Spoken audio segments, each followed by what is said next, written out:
We're making Grandma's chocolate cake today, and it's the best you ever tasted. Mwah! Love you, Grandma.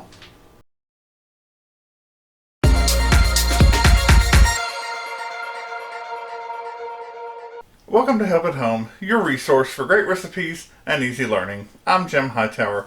Today we're going to make Grandma's chocolate cake, and it is the best you ever tasted. It's one of those recipes that was handwritten, then my mother typed it up, and then I typed it up again because I made a few little adjustments. By the way, don't forget that you need to be keeping notes and recipes in your very own cookbook. You can go back and watch our video on that. It's kind of an old one. It might be embarrassing to me, but the best way to do it is to have these plastic page protectors. You can put two recipes, one front, one back, and then you can write on them with a permanent marker if you need to make notes. Write that down. So here we go. Grandma's chocolate cake, aka Mother's chocolate cake, as my mom wrote it down. You'll need 1 cup buttermilk, 2 cups cake or pastry flour, half a teaspoon salt, 1 teaspoon soda. That's in one bowl. 1/4 cup cocoa, 1½ teaspoons red food coloring. Now that's optional, just for appearance. And 2 tablespoons strong hot coffee. That's one more mixture. Then you'll need half a cup of white shortening or canola oil, 1½ cup sugar, 2 eggs, and 1 teaspoon vanilla. That's all there is to it. So let me set this aside and preheat your oven to 350 degrees. Now, as Julia Child said it best, when you're making a recipe, you need to get all of your things together. Not just your bowls and utensils, but your ingredients. Because you don't want to get halfway through a recipe like this and then, oh, I didn't have the buttermilk, or oh, I don't have cocoa. And there's just really no substitutions for some of these things. So be sure you've got it. So you'll need a 13 by 9 pan as well. The first thing that you need is your half a cup of shortening. Now, some of the best things that you'll discover are when you make a mistake or you run out of something. I had always made this cake with white shortening, and I never could get it quite as tender and moist as when Grandma made it. Well, when I was practicing for this, one time I did run out of shortening, the white shortening, and I used canola oil instead. Guess what? Grandma had a secret. Grandma had a secret. Yes, she probably used cooking oil because that certainly helped it a lot. And then the sugar, and you want to mix that together.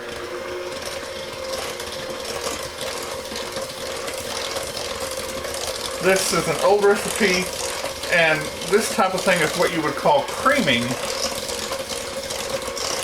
A lot of times people cream butter and sugar, but this is your shortening. And remember, butter is a shortening, cooking oil is a shortening, and your white solid vegetable shortening is a shortening. Next is the cocoa, and I don't bother with the 2 teaspoons or whatever of red food coloring, but you can if you want. 2 tablespoons hot strong coffee. There's 1, 2.5. Coffee helps bring out the taste in the chocolate, the cocoa, so it doesn't hurt to have a little extra. Mix this in.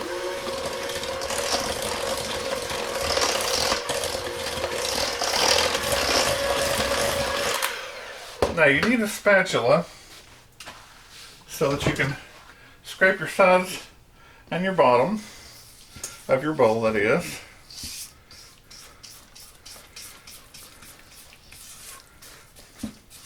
You don't want any lumps or anything dry and unmixed in there.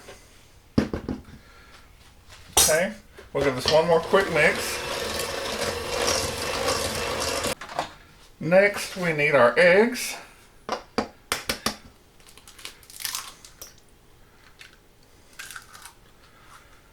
Have you been practicing what I call the Caroline Ingalls from Little House on the Prairie?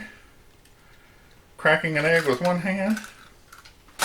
Alright, now I've got to wipe my hand off because egg juice is kind of like raw meat juice.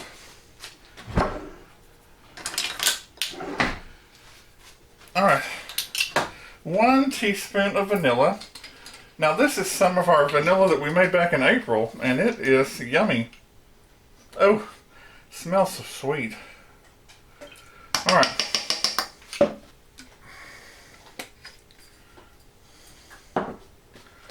Then, mix these in.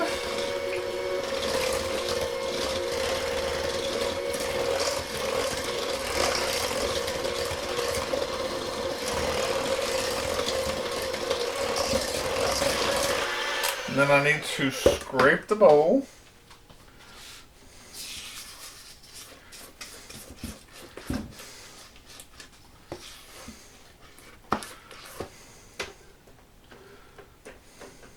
Give it one more little mix.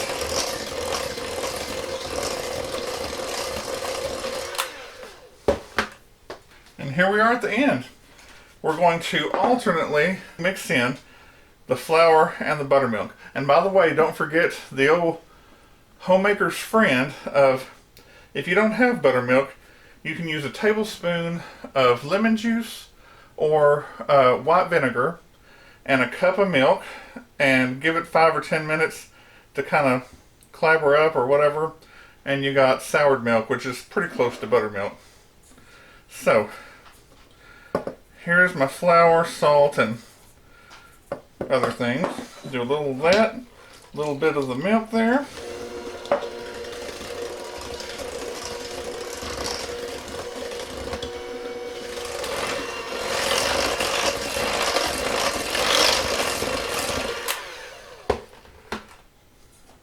Mix a little more in, a little more in.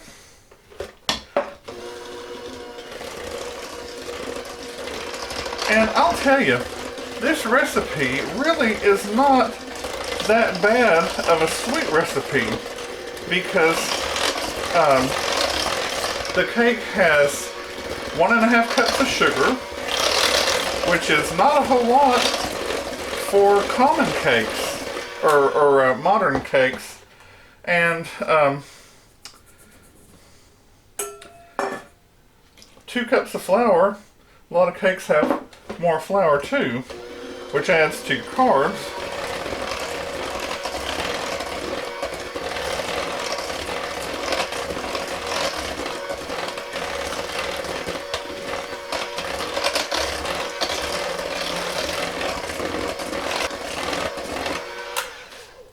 Scrape the bowl.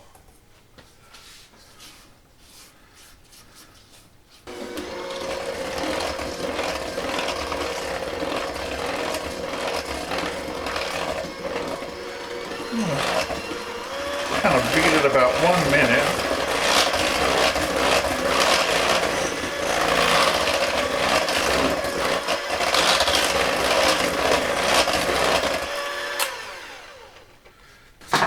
I have my 13 by 9 pan, and I have wiped it quickly with cold butter and going around the edges of my bowl one more time. And one thing that I will let you know, I'll let you see here, this is a light batter.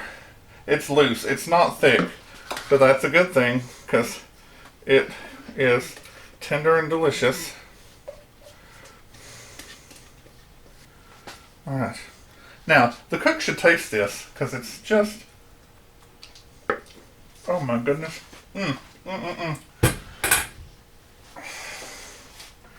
That's good. Two things. You want to make sure you get it kind of even and then drop it a couple of times because your air bubbles can make it be lopsided. Into your 350 degree oven for 20 to 30 minutes. The reason there's such a big range is with these AccuBake systems where the broiler comes on, even in baking, it can speed up your baking, so check at 20 minutes. While this is baking, you can gather your icing ingredients. They are separate. You'll need 1 stick of butter, 3.5 teaspoons cocoa, 1/3 cup milk, and then you'll need 3.5 cups powdered sugar. Now, I am eating better, and so 2.5 cups sugar works great for me. I couldn't tell much of a difference at all, so it's up to you. 3.5 will make it a little thicker and sweeter, but 2.5 cups works for me. 1 cup broken pecan pieces, 1 cup coconut is optional, and 1/2 teaspoon of vanilla. And this is one that we boil in a pan, but it's super quick. Here's the cake out of the oven, and it has risen some in the middle, a little hump, but that was 20 minutes, and you might can see it's pulled away from the sides a little bit. Okay, it's cooling a little, but we don't want it to cool too much because we're going to put our icing right on the hot cake. So let's get cracking. I have a stick of butter, and we're melting that in our pan. And you gotta love my portable induction cooktop. It goes,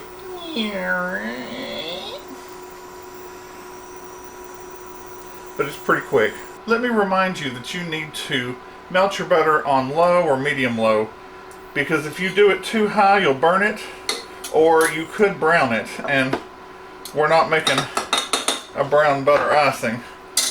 Okay, melted butter, stir in the cocoa, and whisk that around. Pour in your milk.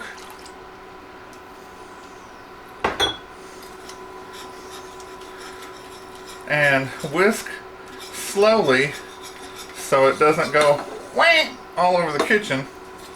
It's been a while since we've had one of those. I'm going to turn this up just a little bit. Okay, I'm turning it up to about medium high, not high. It should boil, and you need to stir it occasionally as you wait for it to boil, and then constantly when it does boil, because you don't want it to burn. This is a very simple boiled icing. You don't have to boil it for like 7 minutes like some of those, because I don't like those anyway. Okay, it's boiling.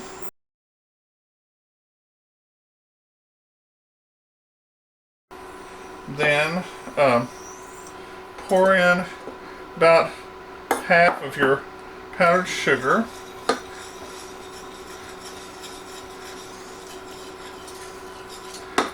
Put the rest of your sugar in.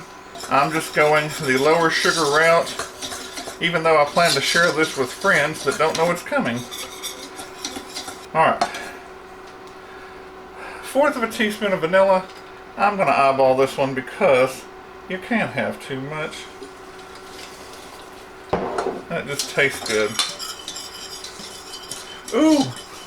And it smells good as it evaporated off. Okay, pecans in.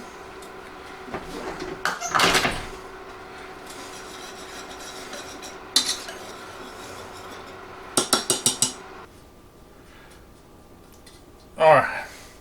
And you just pour it hot and boiling right on top of the cake here, and then smooth it around, and it will start setting. And as it cools, it gets thicker, and it is tasty. It's practically like a candy, a cooked icing is. So Let it cool, I would say, at least an hour if you can. I know it's yummy, super yummy, and you want it right away, but you don't want the icing to run off because you can't catch it. At any rate, this is a super delicious cake. It's great for any holiday, festive birthday, anniversary, or just as a treat for your family. So, give this a try. Grandma's chocolate cake. It is one of the best chocolate cakes, if not the best, that I've ever tasted. And it's easy to make too. And I used 2 cups of my cake and pastry flour, the soft white wheat that I ground myself. And that video is coming out soon. And I cut the sugar down from 3.5 cups to 2.5 cups powdered sugar and the icing to help out. And you can't even tell that this is a whole grain flour because the soft white wheat is so soft and tender. But if you don't have pastry or cake flour, you can use all-purpose flour. I'm sure Grandma probably did that too.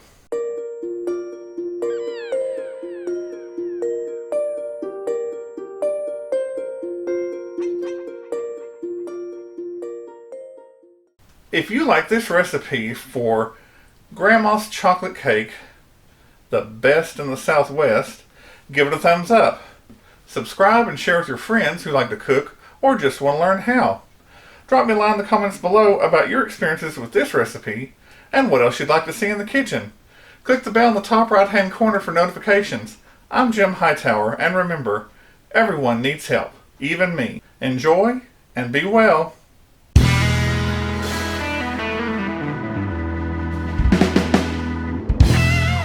Welcome to Help at Home, your resource. Oops. I didn't do the opening part yet. But here we go.